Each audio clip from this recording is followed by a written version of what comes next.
Welcome to Freshly Forever, a podcast that gives you fascinating insights week after week. Here's your host, Kumar. Welcome to another episode on Freshly Forever. Today I have the pleasure of having Chris Ruttle here with us. Good morning, Chris. How are you? Good morning, Vi. I'm great this morning and great to have a chance to talk to you today. Oh, wonderful. I just thought it's very, very crucial for us to just kind of look at what students go through in today's world. And in 2020, it has become all the more significant. So I thought we'll just look at prepping methodically for success in high school, college, and beyond. So you think that's something that we could target today, Chris? Very much so. We spend a lot of time in our business at Best in Class talking to parents about this, and it's a big concern for families today. Okay. So why don't we set the stage here for our conversation then? And let's have you, Chris, tell our student and parent listeners how expectations change from the time a student is in elementary and moves up to middle and high school. I guess a lot of kids wonder what middle and high school would look like for them. So if you can just kind of give your ideas and views on what exactly one can expect in that stage, that would be great. Yeah, very much so. I think especially today, we have to think of education as a journey, not a destination. We're not going to get to a point where we can say, I'm fully educated and I'm done. Indeed, even kids leaving college nowadays, if they're in any technical field, probably in 5 years, their knowledge is going to be obsolete. So, but as you're preparing yourself, I think if you look at the transitions going from elementary school on, one is you start to learn concepts, but over time, you move more to applying concepts. So you're making a transition from gaining knowledge to knowing how to apply the knowledge. Second is you start out being very directed in the instruction. You do exactly what the teacher says, and each transition from elementary school to middle school to high school, then high school to college, it's more independent learning. And in fact, once you get to college, most professors don't even take attendance. So you could skip all classes if you wanted to. It's up to you to take care of yourself, not the professor to check on you. And finally, you can go from general instruction, so learning the basics, how to write, how to do math, things like that, and move towards more specialized learning based on your needs, based on your interests. So as you get further along in middle school, a lot of times the kids can have some sort of specials, so to speak, that they pick. In high school, they definitely get to pick some optional classes. And then in college, obviously, everybody's studying different. So you're moving from general knowledge that everybody needs to specific knowledge that you need for your career or your interests. Oh, yeah. I think that's just very, very important that you kind of set the stage for us there by explaining what that process entails. I think it's very important for students to realize that it becomes or there comes a time when they have to really stand up for themselves, be independent, just learn to do what they need to do on their own. And that's kind of where it helps foster creativity as well. And so I think that's really good. So how important is individualized attention at this stage versus a group setting that they get in bigger school classrooms? Like, to what extent students need this to be successful? Yeah, well, it's a great topic, especially today in the COVID environment where a lot of kids have gone to distance learning, which sometimes can reduce the individualized attention that kids receive. But the easy answer is it depends on the person, because some kids thrive in this environment online and they can learn like crazy. Other kids struggle because they need the face-to-face interaction. But I found that individualized attention is needed, particularly in two areas. One is when you're dealing with a difficult subject or you're dealing with a transition. So going like from elementary school to middle school to high school, a lot of times you need special help in those transitions. And another one is it's most important when learning how to learn. And all of us have stories about the teacher that really touched us, the teacher that got us motivated in school. And I think that's a sign of the individualized attention that somebody has stayed with us our entire life because they've changed our educational environment. So it is important. It is a component, but the reality is a lot of school is going to be in group environments. So you have to mix the individualized attention with the group environment. Yeah, I realize. I think it certainly resonates with me when you say, there are certain teachers that make an impact on an individual. And I've personally felt that in my school and college life. I'm just really happy that you brought this up. Well, I think that the most important thing is, like I said, that teacher or teachers has probably helped you learn how to learn. And going back to what we said at the beginning, education is a journey. And it's not just sitting in school. Every day you're learning.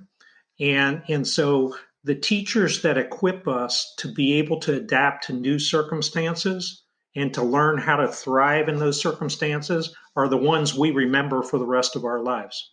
Oh, totally, totally. So what areas should students focus when they choose their courses in school?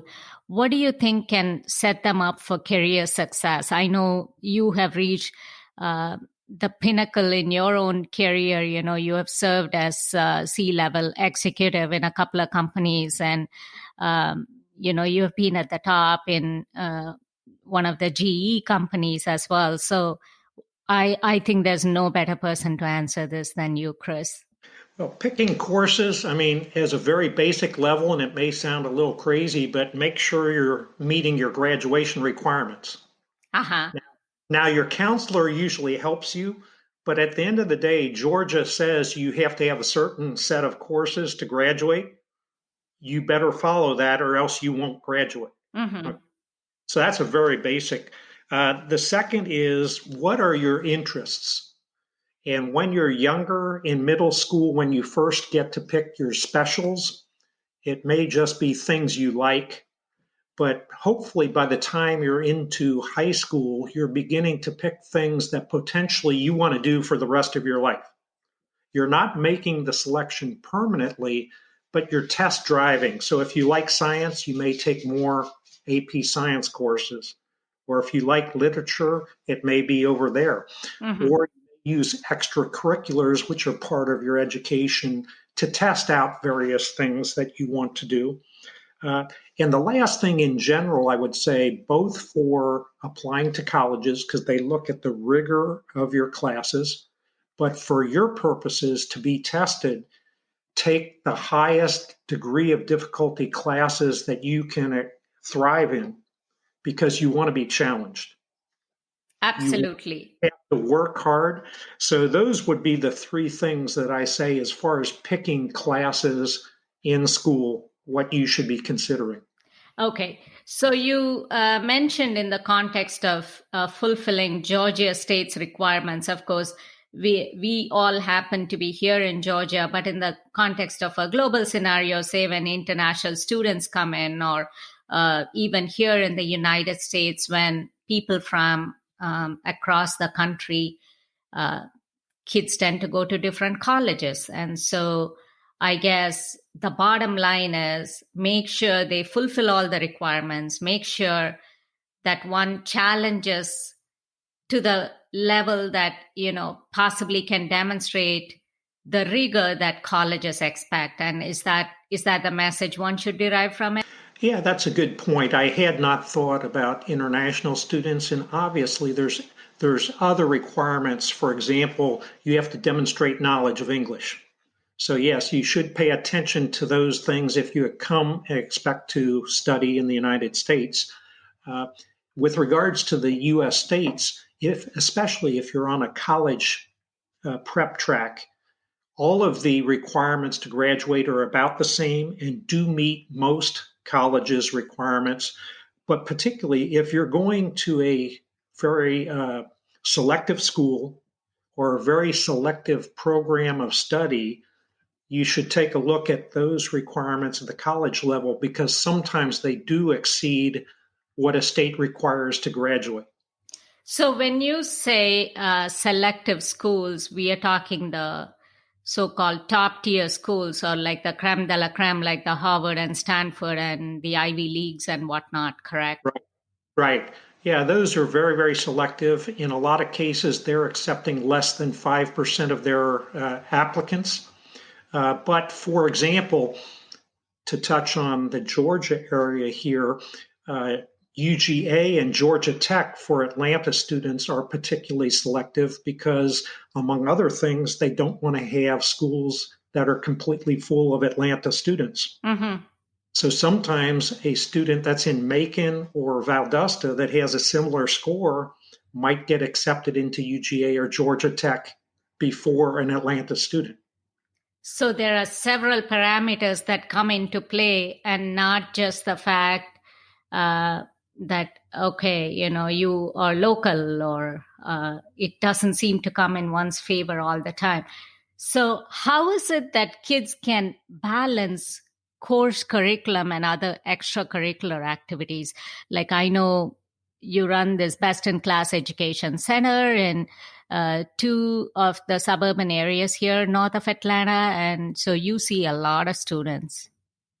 Yeah, we do. And the balancing of extracurriculars in school is really, if you look at it, getting back to the message again that education is a journey. It's balancing life.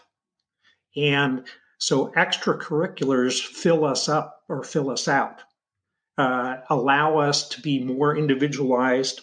And a lot of times the extracurriculars that kids get involved with, it may be sports. Mm-hmm. And sports are very important to them.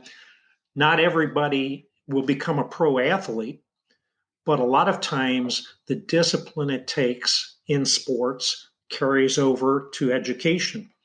A lot of extracurriculars are give back, and it's a little bit harder in COVID, but a lot of people volunteer at old folks' home, volunteer at hospitals, do all sorts of things for their neighbors. And those help build us out as good citizens, help build us out as to maybe testing a career in healthcare or a career elsewhere. And so the extracurriculars, I think, are important for education, and important for one other reason. There's an old saying that if you want something done, look to a busy person. And we can always look and say, oh, I'm too busy with schoolwork, I can't fit something else in. But I think part of the skill we have to have is, how do we balance things? How do we make priorities? How do we get things done? And sometimes having a little bit more full schedule, and there's a limit, helps us perform better across even school, although we're not investing maybe as many hours in school. So right there, the kids are learning those skills, and plus, they get to become better citizens too. And I have my own high school senior who has done junior competitive tennis for over 10 years now. And so I can completely relate to what you're saying. What is it that you would say to say any student or parent? Obviously, everyone's goal is college education. And I've heard some parents echo, skepticism when it comes to, hey, would my kid even make it to college because they are an average student? So what are the chances and opportunities that exist as far as college education? Yeah, well, at the end of the day, there's a path for every student. Uh, to start out, there are 4,300 schools, colleges, in about 1,700 of those are public, 1,600 are Mm-hmm. private, the balance for profit. So there's plenty of schools that students can pick from. And not all of them are so selective that if your grades aren't top, that you can't get in. In fact, there's probably about 40 to 50% of the schools that accept 85% of their applicants. So if college is what someone wants to do, they can always get in. And in fact, when we're coaching students, we tell them you should have 6 schools picked Mm-hmm. out, 2 fit schools. Those are the ones that fit your grades, fit your requirements. 2 may be stretch schools. Your grades may not be quite that good, but you really want to go there and you try it. 2 are safety schools that even if your fit schools don't accept you, you can get in. So there will always be a way if you want to go to college to get there. But not everybody, maybe at leaving high school, college is the right thing. So, a number of our students go to ROTC or to military. Mm-hmm. So one of the service academies, there's apprentice programs. There's apprentice programs run here in Georgia where kids start as a junior. They start learning, for example, how to run machine tools. Uh-huh. And in a period of a couple years, they graduate from high school, they get an associate's degree, and they get a journeyman's card, which is a way of demonstrating that they can be a skilled worker. And they've done that not only with no tuition, no debt, they've been earning money while they work from junior on in high school. And the last one is certificate programs. A lot of kids nowadays like coding. And you don't have to go to college to learn to Uh-huh. code. You can take programs. Some kids teach themselves, and you can get some good jobs just coding. So there are paths for everybody. And that's where it's important for each student working with their parents to understand what it is that gets them up in the morning, so to speak.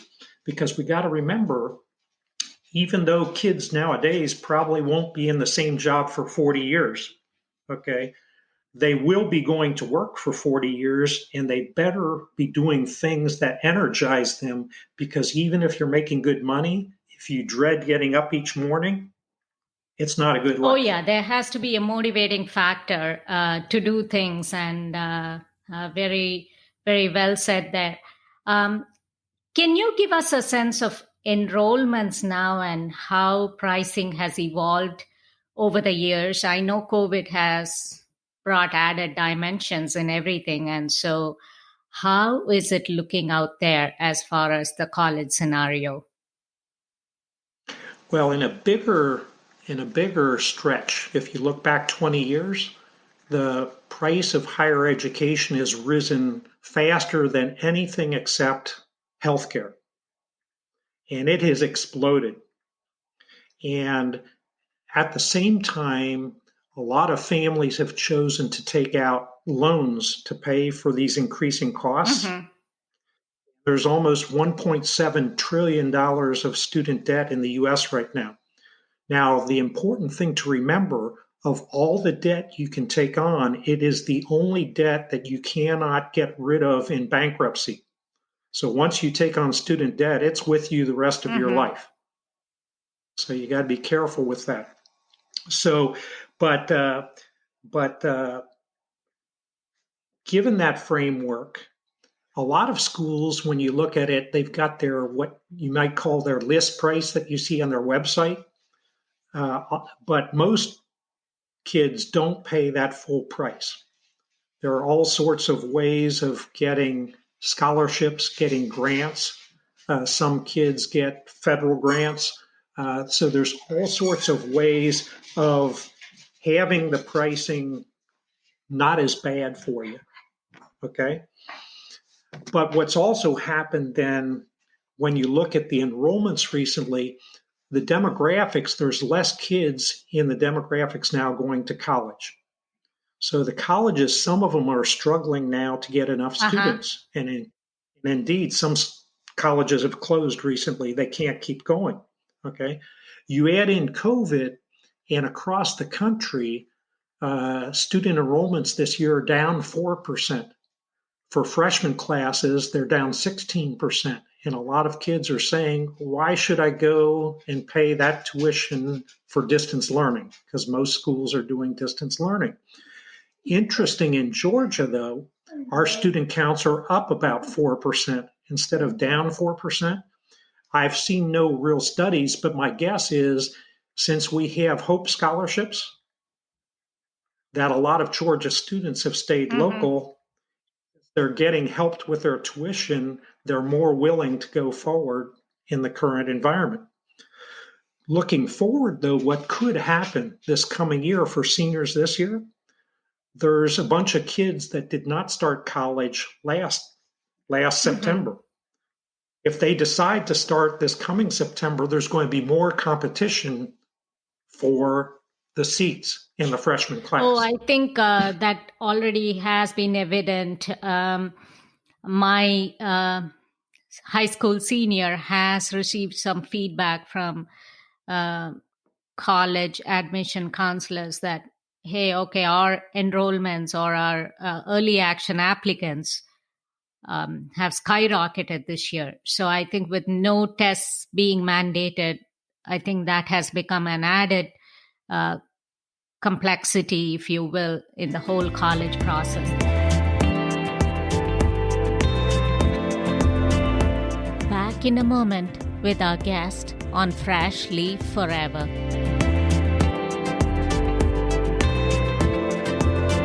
So what is it, if we were to kind of look at the most important factors, what is it that colleges look for in candidates? Are APs important as an AP in the context of our global audience for everyone to understand the advanced placement courses? How important are these college level courses to any high schooler to be able to do it right at that stage? Well, I think we can talk about what colleges look for in general. A lot of this is specifically very, very important for selective schools and selective situations. But in general, colleges are looking for, number one, your GPA, especially GPA in college prep courses. Okay? They are looking for the strength of curriculum. What that means is they look at high schools in general, which ones are the most rigorous. And in this area of Georgia, all the high schools are rigorous, but across the U.S., across the world, each high school is thought of differently. But they look at the individual also. How many AP courses did they take? How many advanced courses instead of on-level courses? So they look at the rigor of curriculum of each kid, and then they look at admissions test scores. Now, you're right. A lot of schools this year have made it test optional. Now, the word is optional. They do accept tests. Okay. Now, some of the schools, when they've made it test optional, they say you have to provide other proof of your ability to perform, like other standardized testing you've gotten in school or graded assignments from the school. So you've got to look at the individual colleges sometimes. But I think, too, when you look at it, colleges have a hard time choosing who they're going to let in to their school. And when they get many more applicants than they have positions, they've got to decide on something. And so I think that a student that turns in test scores may have a little bit of a benefit versus somebody that doesn't, because there's another thing that this college can look at. Okay. Again, say the score is not to their expectation, slightly less. Still, does it make sense for them to turn it in. I know this year's applications are pretty much almost, for 2020 applicants going into fall of 2021 school year, it's pretty much done. But for the future, just for kids to have an idea, and also about the college essay, how important is that? Okay. Yeah. As far as, should I turn in a test score? It may not be an option next year. Okay. Most of the schools have said there are some schools that have made it test optional forever, but most of the schools have said it's just for this year and they'll revisit it next year. So juniors this year can't count on SAT and ACT being optional. Uh, so that's one thing to think of. I think that the other thing is that other items that can get more important if you don't turn in a test score. The college essay is one. It is very important because basically the essay, the way it's set up, is a chance for you to sell yourself. So it's almost like a unique identifier for the student. Right. It's extremely important. And the essays, what you want to do is not have a laundry list of how great you are because you did all these things. You want to either talk about a situation you really struggled with and how you grew. Some of the prompts ask you, why are you a good student for us? Which you have to do a little bit of study of their institution. Important to them, you've got to respond to it. Some of them, the prompts are creative, and you've got to respond creatively, like, is it tough to be a teenager nowadays? Yeah. So the way you express yourself, particularly if you do not have a test score, if you decided not to turn in a test score, is important. Getting good recommendations from teachers. Most schools look for recommendations from people in the school. Although you can get good recommendations outside of school, they're not looked at as important, except in some schools, okay? Extracurriculars are important. All those things can help you, but they go back to your scores, your rigor of curriculum, your essay are probably the most important things in addition to the test if you choose to put it in. Now, talking about the test, if it is optional, there are cases like I've talked to one family where the young lady had almost a perfect GPA. And she never scored on a standardized test higher than 25th percentile. It was probably a good strategy that she did not turn in any test scores. Okay. That makes sense. But I guess, why is it that kids, in your view, why is it that they are able to do so well in their academic curriculum and amass such a good GPA, but on the other hand, they kind of, they don't seem to do very well in the standardized testing? Yeah, setting aside, that some people just don't test well. Okay, there are some people. I think one of the biggest things is the test when they were set up, SAT and ACT were set up, their primary purpose was to test how well someone would do in the freshman year of college. Okay. That was the whole purpose. Nowadays, it's morphed because of great inflation at all the high schools. It's a way of measuring the differences between high schools also, okay? And I think sometimes what you're seeing is that it's demonstrating that maybe kids aren't totally ready for the rigors of the freshman year in college. And if you look at the two tests, very, very basic. The ACT test is more basic on the questions asked. You have to act a lot quicker. You have a lot less time per question to answer. And it's also thought of as the appropriate test for STEM people, okay? Because it's not a science test. The SAT is more application of knowledge. The questions are a little bit more involved. You have to interpret them a little bit more, okay? So that tests a different type of knowledge. So when you look at the testing, picking your style, picking what you're best at, and then frankly, learning how to take the test. This is one case where we tutor a lot of kids. We want them to learn the subject, but this is a rite of passage. To a certain extent, you have to learn how to take the test. It's not just content. And so it helps to have somebody guide you through the intricacies of the type of test you choose to pick. Absolutely. I think that's where people like you, I think students can certainly take your help on that. So when should students visit colleges and get comfortable that, okay, this is perhaps one of the institutions that I should apply to? So is it sophomore year? Okay, 10th grade, 11th grade, 12th grade. When is it like sophomore or junior? When is the right time to start doing something like that? Well, some families, just visiting, and I'm saying without, a visit to the college admissions department, they visit colleges very early on, particularly if, for example, there's a legacy situation. Mm-hmm. Both parents went to Clemson, for example, and they want their kid to go to Clemson. Well, that kid's seen Clemson when he's young. Oh, yes.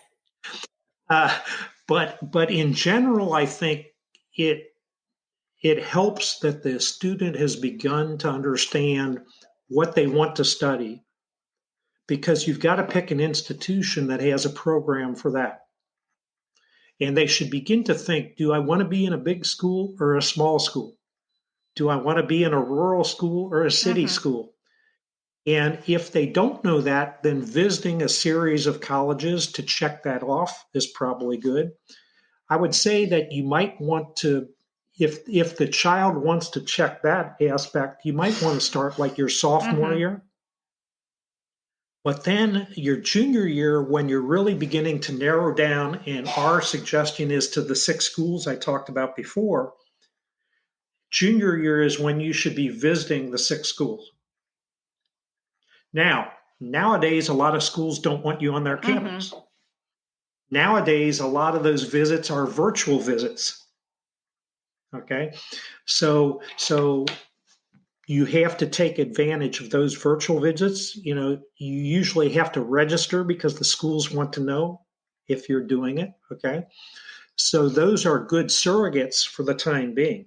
Yeah, and it perhaps comes in very handy for international students as well to be able to get that virtual visit and become familiar with the process and the campus and whatnot. And so right there, what is your advice for international students wanting to pursue higher education here in the United States? Well, I think that most schools have gone with virtual visits, which I think they're better off than ever before to understand what the campuses look like. For those of us in the States don't understand that most international students apply and accept the position at a college without ever visiting it. And they just show up on campus and that's their first day there. Okay, so they're going to have a chance to see the campus a little bit more. Okay, I think that what they have to be looking at is this the campus that's going to allow me to get the education I want for my background? And so they shouldn't, for my background and my goals, they shouldn't pick a campus because it's got a good name, because it may not have the name in the field of study they want to study. Okay. So it's important for them to check that out. Okay, excellent. What is the role of Best in Class Education Center in helping students be successful from K through 12? I know you guys are a family-owned business.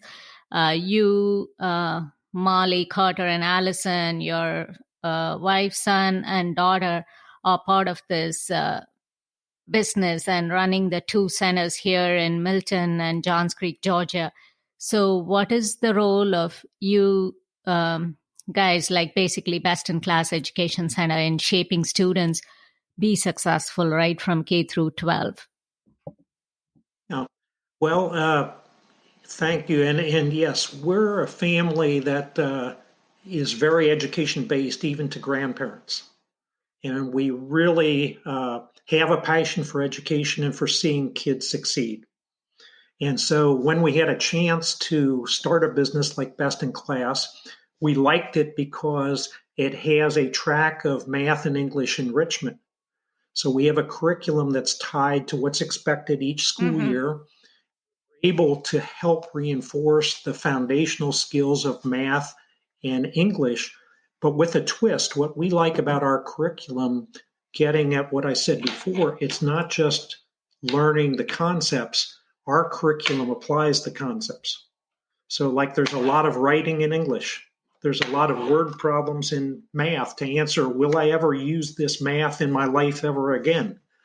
Type of thing. So that's one track. We do a lot of tutoring. The tutoring tends to be younger kids learning to read and older kids struggling with math and science. We do other things with tutoring, but if you look, the bulk of tutoring is that. And that's where kids need a little bit extra help because they've fallen behind. They're usually at risk of failing a class. They need the individualized attention we talked about before. And we've seen some fantastic turnarounds, even in this era of COVID. We've had a number of kids start as low as in the 40s, and they've gotten up to B grades in this semester. The last thing we do is test prep.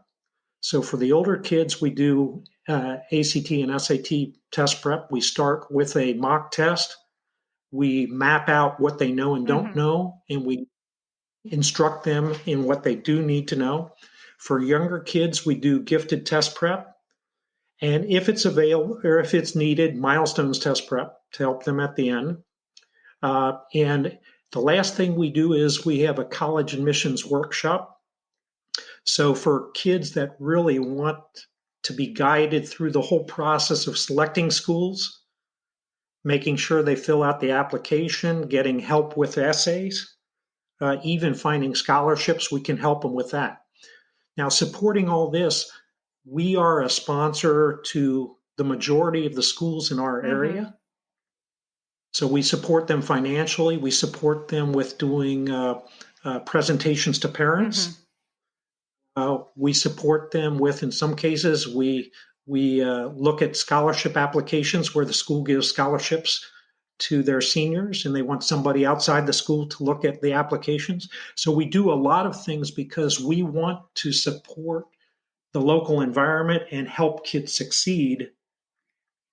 And it takes more than them coming to our center. Okay, so it's almost like the whole personality as such, you kind of mold them and make them like better people, and you help them in every possible way in navigating this journey, which can be very perplexing.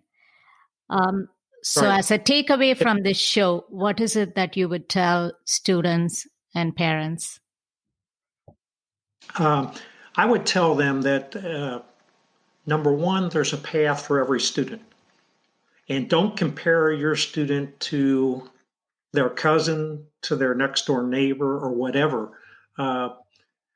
No matter what situation they are, they have a path forward to a full life, to life where they can take care of themselves. And so you have to adapt the expectations to what the kid can do and wants to do. Okay. The second thing is, though, that sometimes it is perplexing. In the case of this local area, we have a lot of families that they have just come to this country. They went to college in a different country. They don't understand the process. And help. The schools do a good job with the counselors. There's people like us that can help you too, but ask questions. Don't struggle. And ask questions early. Particularly in high school, there are things you should be doing freshman and sophomore year that prepare you to be ready for going to college. So just ask questions. And then the third is, though, that at the end of the day, the student has to understand that they've got to do their part. They have to study. They have to do well. They have to apply themselves. Not everybody is an A student. But if they're applying themselves and getting the grades that are appropriate for them, then they've done their part. But they can't just say, "Oh, school is boring. I'm not going to, study," or my teacher this or whatever. They've got to do their part to make sure that they succeed, because as they get older, as we talked at the beginning, it's more on them, not so much on their teacher. Mm-hmm. Such an encouraging message, Chris. One, there is a path for everyone, no matter what. And then for students to definitely have to put in effort, and very, very importantly enough, for parents to not compare their child to anyone else, even to an older sibling, perhaps. So enjoyed having you here in this conversation. And just for people to be able to contact you, is there a social media avenue or an email or anything that you would wish to share here in this forum with the listeners? Yeah. We have Facebook for both the Milton Center and the Johns Creek Center, so whichever one you're closer to. You can get a hold of us.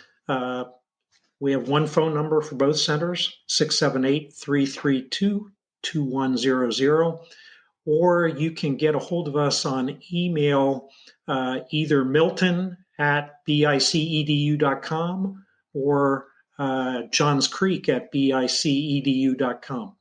So whichever way you'd like to get a hold of us, and we'd like to get to know you. We'd like to answer your questions and help you on your child's academic journey. Fantastic. And probably in this virtual world, maybe anyone can get to you as well. And thank you so much for taking time to explain all this to our listeners. And we appreciate your time. I certainly look forward to having you again on the show. And we look forward to much more eye-opening insights from you. Thank you, Chris. Have a great day. Yeah. Take it easy. Bye-bye.